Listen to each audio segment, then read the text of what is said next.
Is beag strain a bhí ar Mionúr Ciarraí a go Comáin. An aireochtán a bháthaí le cheannis leis gar na bhaintach nó an gur Comáin stopt in a rúthair. Ní hála drisláán a man trátrachta.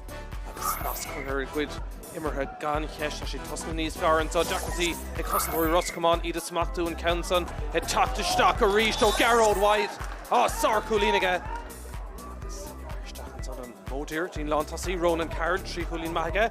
Deisir Cownell an Counson Ibrahim Stach go snasta Haran Trasnánig Ronan Carl. Organsa Ciarraí Stigan will sure he may grab Kalish and son Neil Darren Ray Torgus and Immertalanu to Raig Achorsal Kiri the Shellavagoni Deshik Joy McCarthy and Counson Hey Turling Stocks a cool Joy McCarthy Cadem or Shriak August Cadem or Aum con cool if I'm shoe Anthony Cox Caritas Roshamach and Gadera the Sean McDonald Slí Tríd an son ag Comáin a Thundí an son sinna Kieran Mulray Deis an son a Counson.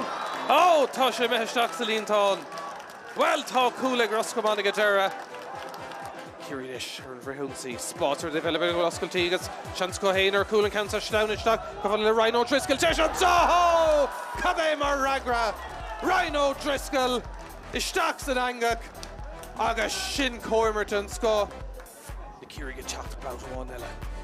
Seachtaí Farriam sin cool deise le Rhino Driscoll. Ag cuioineh ar cool over a dó agus tá sé nada hesalíontá ag Rhino Driscoll. Ná bí a teachtar super sub tá sé dírecha sin gur park. Ceanso cliste bristeach mas féidir le seileadh gáil beag seans an son. Tá sé smachta stig ag Anthony Cox. Pas sig an son beidir bhfuil seans ar cool eile an Counson imisteach. Owen Collins le cool eile. Well más féidir le Rhino Driscoll é dhéanamh heh bháin de Ciarraí. Is féidir le Collins é dhéanamh de Comáin. Dó a héanaige anna hócán ar tháinig séisteach Rhino Driscoll.